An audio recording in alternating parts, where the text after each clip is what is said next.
Subscribe करें और bell दबाएं ताकि कोई खबर रह न जाए।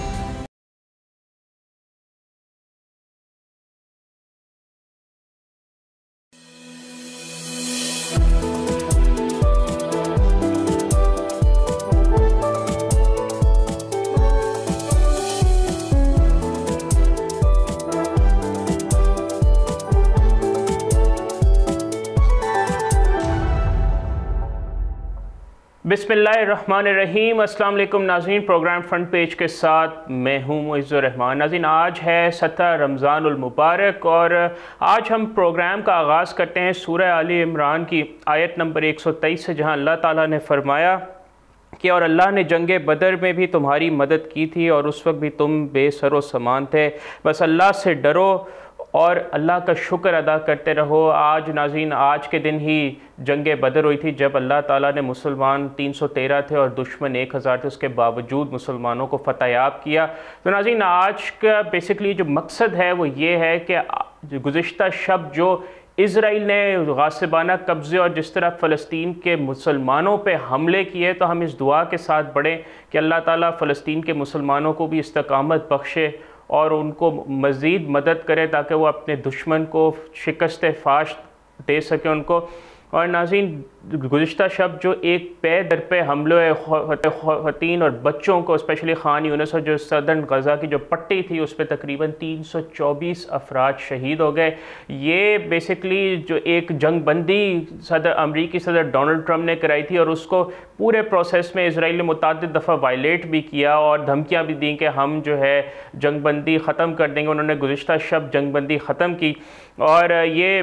तमाम मामला जो इजरायली वज़ीर आज़म हैं बेंजामिन नेतन्याहू, उनके ऑर्डर पे हुए और रमज़ानुल मुबारक का तक़द्दुस भी बदतरीन तौर से पामाल किया गया गुज़िश्ता शब और बहुत ही ज़्यादा तेज़ी से ये हमले हो रहे हैं फ़लस्तीनियों, बेगुनाह फ़लस्तीनियों के ऊपर। और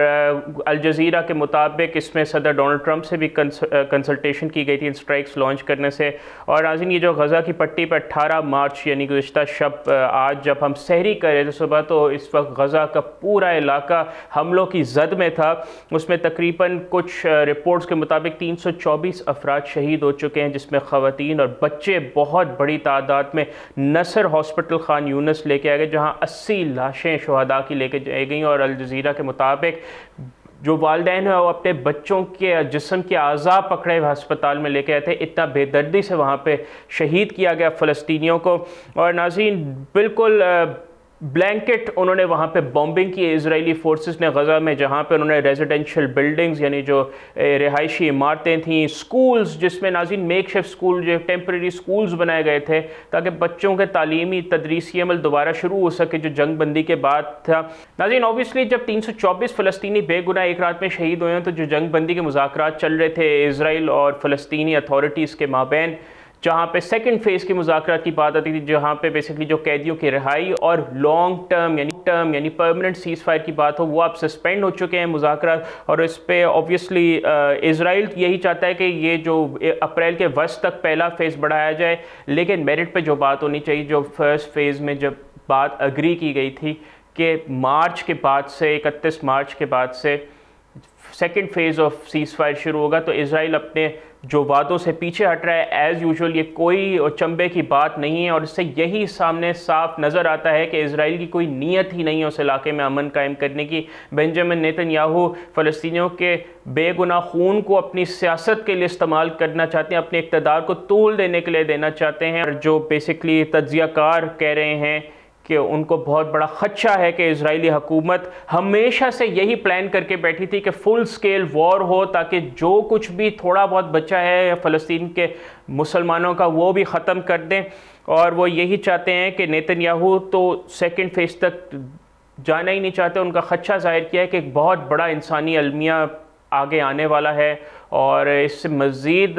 इंस्टेबिलिटी आएगी मिडल ईस्ट में और इंसानी जानों का ज़ाया होगा और तमाम इंसानी हकूक़ की और बैनुल अक़वामी हकूक़ की पामाली दोबारा से होने जा रही है। और ऑब्वियसली नाज़रीन, अगर हम इस पूरी जंग का ख़ुलासा करें तो इस जंग ने गज़ा में तबाही ही सिर्फ और तबाही मचाई है। तकरीबन एस्टिमेट्स के तहत एक ایسٹیمیٹ کے مطابق 48,000 بے گناہ فلسطینی اپنی جانوں سے انہوں نے جام شہادت نوش کیے، صرف اس وجہ سے کہ اسرائیل اپنا غاصبانہ قبضہ برقرار رکھنا چاہتا ہے۔ ان کے گھر تباہ ہو گئے، ان کے ہسپتال تباہ ہو گئے، ان کے سکول تباہ ہو گئے ہیں، نظام زندگی تقریباً بالکل معطل ہے، ختم ہو چکا ہے، امدادی سامان کی ترسیل نہیں ہے، رمضان المبارک کا مہینہ چل رہا ہے، اس میں ان کے لیے بڑی مشکلات ہیں۔ تو جیسے ہم نے دعا کی تھی کہ جس طرح اللہ تعالیٰ نے جنگ بدر کے موقع پر مسلمانوں کو مدد بھیجی تھی، ہم یہی دعا کرتے ہیں فلسطینی کے جو انوسنٹ فلسطینی ہیں یعنی بے گناہ لوگ، ان کو مزید مدد اور استقامت بھیجے تاکہ وہ اپنے دشمن کا مقابلہ کر سکیں۔ اس حوالے سے ہم مزید بھی نظر ڈالیں گے کیونکہ یہ بہت بڑا انسانی المیہ انفولڈ ہو رہا ہے، لیکن یہاں وقت ہوا جاتا ہے ایک بریک کا، کہیں نہیں جائیے گا، ہمارے ساتھ ہی رہیے، دیکھتے رہیے بول نیوز۔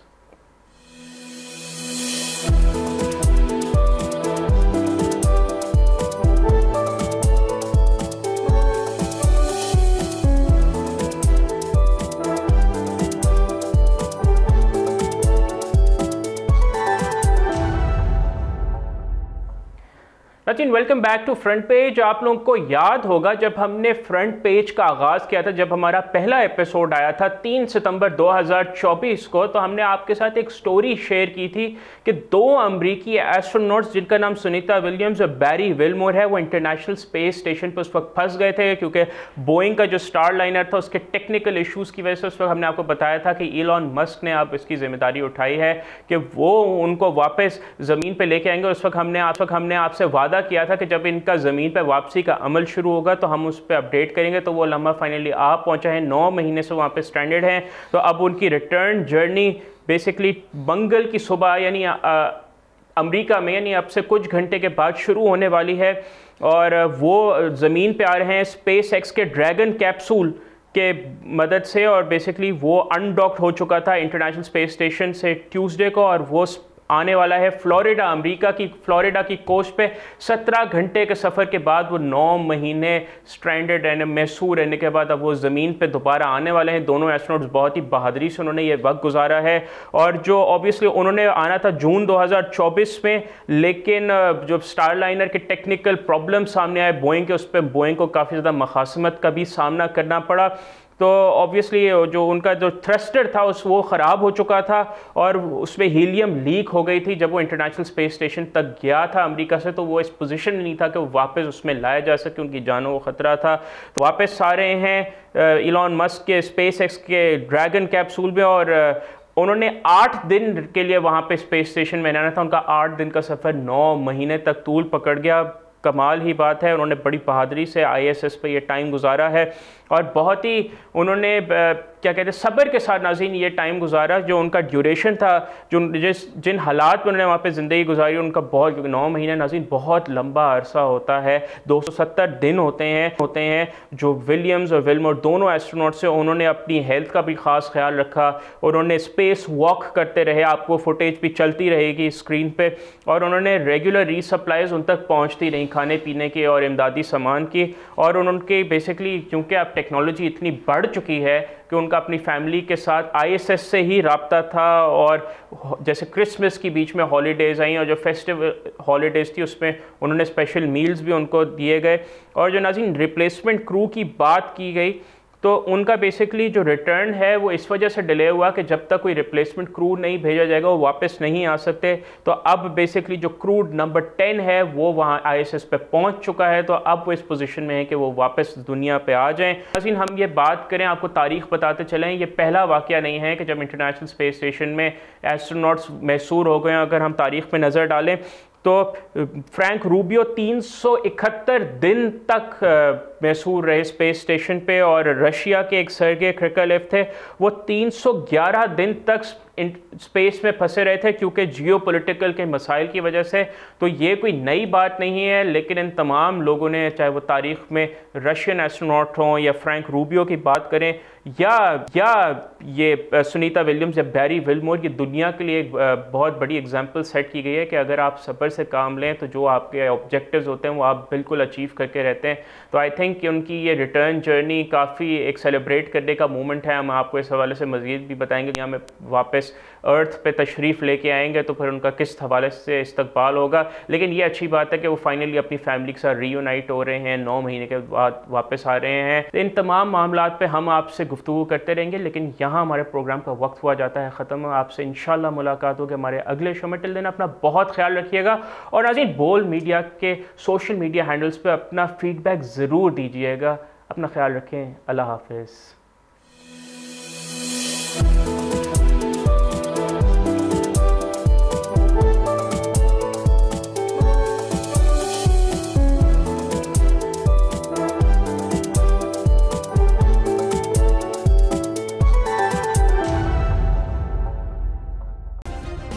सब्सक्राइब करें और बेल दबाएं ताकि कोई खबर रह न जाए।